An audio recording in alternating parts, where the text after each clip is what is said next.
Ya, teman-teman semua, selamat datang kembali ke channel ini. Teman-teman, hari ini kita akan membahas tentang bagaimana atau apa yang kalian rasakan ketika kalian sedang mengalami fase love bombing yang dilakukan oleh seorang narsistik. Artinya, dunia seperti apa yang akan kalian rasakan ketika kalian sedang mengalami fase love bombing. Nah, tapi teman-teman ya, sebelum saya masuk ke pembahasannya, saya punya satu kewajiban untuk mengingatkan teman-teman semua. Teman-teman kalian harus ingat bahwa tidak semua orang yang melakukan love bombing itu adalah seorang narsistik. Kita harus mengingat itu. Orang normal itu juga bisa melakukan love bombing. Ataupun orang-orang dengan misalnya codependency, orang-orang dengan people pleaser, itu mereka biasanya juga melakukan love bombing ketika mereka mendekati seseorang yang mereka cintai. Kenapa mereka melakukan hal itu? Karena orang-orang dengan codependency itu kan mereka tidak percaya bahwa diri mereka itu berharga. Jadi ketika mereka mencintai seseorang, mereka cenderung akan memberikan segala-galanya karena mereka menganggap mereka tidak layak dicintai. Dengan memberi segala-galanya, mereka berharap mereka itu akan dicintai balik. Oke? Nah, tetapi gini nih teman-teman, bedanya adalah antara seorang narsistik dengan bukan narsistik ketika dia melakukan love bombing, ini bisa dilihat di belakang sebenarnya ya. Artinya adalah ketika orang biasa ataupun seorang yang punya codependency melakukan love bombing, ketika mereka sudah mendapatkan pasangannya, mereka tetap bisa konsisten melakukan love bombing. Tapi levelnya mungkin memang berbeda. Sesuatu yang wajar karena memang kita tidak bisa berlari seumur hidupnya kita. Pasti kita akan harus berjalan sesuai dengan stamina-nya kita. Jadi love bombingnya mungkin akan berkurang intensitasnya, tetapi yang mereka lakukan itu konsisten. Sedangkan seorang narsistik kita udah tahu, ketika mereka sudah mendapatkan korbannya, mereka perlahan-lahan akan berubah menjadi seorang monster. Dan orang yang kalian kenal ketika melakukan love bombing itu tidak akan bersisa sama sekali. Nah, hari ini kita akan membahas sedikit apa sih yang akan kalian rasakan ketika kalian sedang dalam fase love bombing. Oke, mari kita mulai. Yang pertama ya, teman-teman, yang paling kalian rasakan ketika kalian sedang dalam fase love bombing itu adalah kalian itu merasa bahwa kalian itu mendapatkan sebuah mukjizat, gitu ya. Jadi banyak dari kalian itu yang ngomong bahwa, abang ketika saya bertemu dia, saya merasa saya itu mendapatkan sebuah mukjizat. Saya merasa sangat bersyukur, saya merasa bahwa apa sih bang yang sudah saya lakukan dalam hidup saya, sampai-sampai saya seberuntung ini mendapatkan orang sehebat dan sebaik ini. Saya bahkan tidak percaya bahwa saya pantas mendapatkan orang sehebat ini. Kenapa itu bisa terjadi? Ya karena kalian tuh akan bertemu seseorang yang punya kisah yang sama dengan kalian. Kalian bertemu dengan seseorang yang punya kemiripan dengan kalian, seseorang yang menyukai hal yang sama dengan kalian, seseorang yang tidak menyukai hal yang kalian juga tidak sukai. Ya. Akan banyak kejadian di mana kalian menceritakan kisah kalian, dan kemudian dia akan berkata bahwa, oh, saya juga punya kisah yang sama loh dengan kamu. Gitu. Seolah-olah nasib menggenapkan kisah kalian, bertemu dengan seseorang yang sangat spesial, yang sama dengan kalian, yang sudah kalian nanti-nantikan dalam kehidupannya kalian. Kalian melihat cerminan diri kalian, dan kalian berkata bahwa, bagaimana mungkin saya bisa seberuntung ini?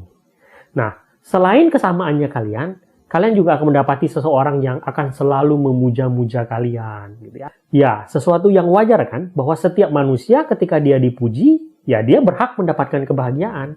Dan kalian bertemu dengan seseorang yang memuji-muji kalian setiap waktu. Ketika bahkan kalian tidak mengharapkan pujian, dia bisa memberikan pujian kepada kalian. Kalian menceritakan sebuah kisah, dan dia akan menemukan cara untuk membuat kalian merasa bahwa kalian itu sangat hebat. Gitu ya. Kalian mendapati keadaan di mana kalian itu dibuat merasa menjadi sebagai orang yang paling hebat dan paling berharga di dunia ini. Nah, sedikit ya teman-teman, soal pujian yang biasa dilakukan oleh seorang narsistik di masa love bombing. Ini kalau kalian perhatikan, kalau kalian ingin membedakan dengan orang yang benar-benar tulus, kalian perhatikan, biasanya seorang narsistik itu ketika dia melakukan pujian, itu general guys. Jadi dia itu memang hanya sekedar memuji, hanya untuk meluluhkan hati kalian. Dia akan berkata bahwa, kamu hebat ya, kamu baik ya, kamu bijaksana ya, kamu luar biasa. Tapi dia tidak bisa menjelaskan dengan detail apa yang dia puji. Kalau kamu bertemu seseorang yang benar-benar tulus memuji kalian, kalau kalian bertanya kepada dia, ketika kamu mengatakan saya seseorang yang bijaksana, apa itu maksudnya? Dia bisa menerangkan, oh kamu bijaksana karena kamu bisa menelah ini, begini, dan begini, gitu. Tetapi ketika seorang narsistik, ketika kamu tanya lebih detail tentang apa yang dia puji, biasanya mereka nggak bisa ngomongin tentang itu. Kenapa? Karena mereka biasanya memuji hanya di mulut. Dan pujian-pujian itu adalah kata-kata general yang mereka katakan kepada semua orang yang ingin mereka luluhkan. Dan ketika kamu memaksa, misalnya, ingin tahu lebih jauh tentang apa yang mereka pujikan, mereka biasanya tidak bisa menjawab itu. Dan kadang, kedok mereka terbuka saat itu. Karena mereka akan marah ketika kalian mencoba mencari tahu tentang hal tersebut. Nah, selain pujian, selain seseorang yang begitu mirip dengan kalian, kalian juga akan merasa sangat beruntung ketika mendapati seseorang yang memberikan perhatian setiap saat kepada kalian. Seseorang yang selalu menghubungi kalian, seseorang yang selalu muncul di depan pintu kalian, seseorang yang selalu siap sedia membawa kalian kemana saja. Kalian merasa sangat diratukan kalau kalian menjadi seorang wanita, kalian merasa menjadi seorang raja ketika kalian menjadi seorang pria, kalian merasa baru sekali ini saya mendapati seseorang yang begitu perhatian dan ingin tahu tentang keadaan saya. Nah, tentu kita tahu perhatian itu biasanya juga disandingkan dengan hadiah-hadiah. Nah, mungkin teman-teman ingin tahu kenapa seorang narsistik itu memberikan begitu banyak perhatian dan hadiah.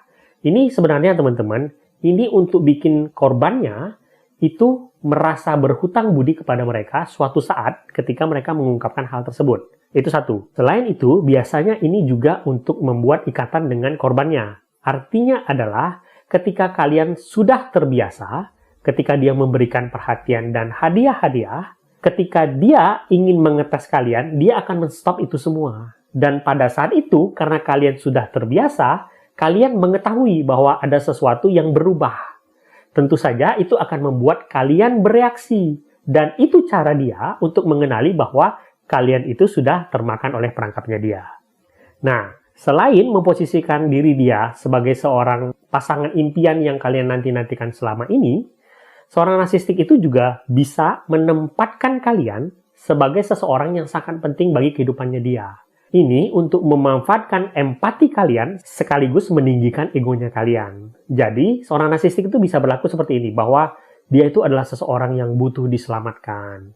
Dia adalah seseorang yang butuh diperbaiki.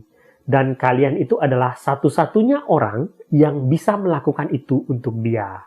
Permainan ini dia ciptakan supaya kalian itu akan merasa menjadi orang yang sangat penting, orang yang hebat, yang bisa melakukan itu untuk dia.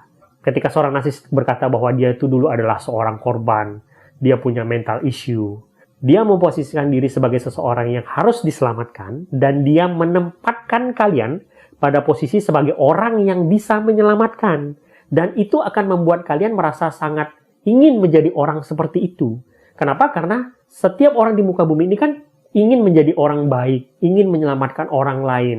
Dan ketika kamu punya kesempatan itu, tentu kamu tidak akan menolak melakukan hal itu, karena itu adalah sesuatu yang baik. Dan ditambah lagi, kalau kamu memang adalah seseorang yang punya empati sangat tinggi, ketika kamu melihat seseorang yang menurut kamu harus diselamatkan, dan meminta kamu untuk menyelamatkan mereka, kamu tentu akan merasa iba akan hal tersebut, dan akan merasa bersalah ketika kamu tidak melakukan hal tersebut. Dan itu dimanfaatkan oleh seorang narsistik.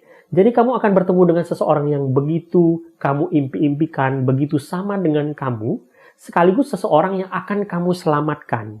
Dan tentu saja kamu akan merasa menjadi orang yang paling beruntung di dunia ini karena kamu mencapai kondisi ini. Dan ini membuat dunia kalian itu hanya berputar antara kalian berdua saja. Dan kamu akan mengabaikan banyak hal di sekitar kamu, banyak tanda-tanda bahaya di sekitar kamu karena kamu terlena dengan segala kondisi ini. Nah, ketika keadaan ini tercapai dan ketika kalian terlena, seorang narsistik itu juga akan berusaha mempercepat segala proses supaya dia bisa cepat mengikat kalian. Jadi, ketika kalian dalam fase love bombing, salah satunya itu adalah kalian akan merasa bahwa dunia kalian, waktu kalian itu berputar begitu cepat.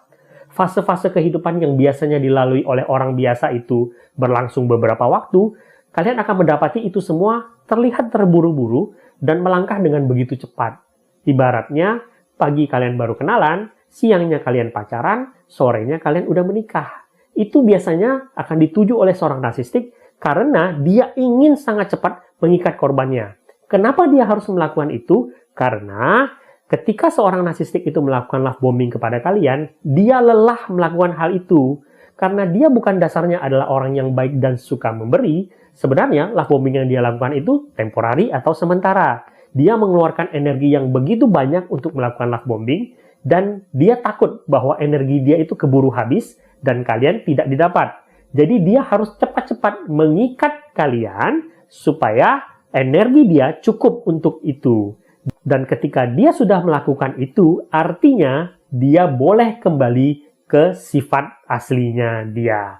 Itulah kenapa seorang narsistik akan begitu cepat memikat korbannya, dan ketika kalian sudah terikat, pada saat itulah, bila dia masih punya sedikit energi, mungkin dia tidak akan berubah drastis. Tetapi kemudian dia perlahan-lahan akan berubah, dan kemudian kalian akan menemukan seseorang yang tidak pernah kalian kenal selama ini, berubah menjadi sangat drastis dan menghancurkan hidup kalian. Sebagai penutup ya, teman-teman, ini untuk teman-teman semua yang mungkin pernah mengalami fase love bombing dan terlena akan hal tersebut, jangan menyalahkan diri kalian. Kenapa? Karena bagi yang tidak teredukasi atau belum teredukasi, memang sulit untuk mengenali fase love bombing yang dilakukan oleh seorang narsistik. Kenapa? Karena seorang narsistik itu sangat pintar berbohong, dan dia sudah melakukan love bombing itu berkali-kali dengan korban-korban dia sebelumnya. Jadi dia tahu celah-celah yang bisa melemahkan korban, dan dia sudah sangat terampil melakukan hal itu.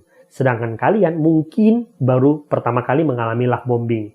Dan memang sudah secara natural bagi kita ingin mendapatkan pasangan yang terbaik bagi kehidupan kita. Jadi sebuah kewajaran sebenarnya ketika misalnya kalian terlena dalam fase love bombing dari seorang narsistik. Yang terpenting adalah kalau kalian sudah move on dari seorang narsistik, tatalah kembali kehidupan kalian. Kalian berhak untuk kembali bahagia seperti sebelum kalian bertemu dengan seorang narsistik. Semoga video ini berguna. Sampai jumpa di video selanjutnya.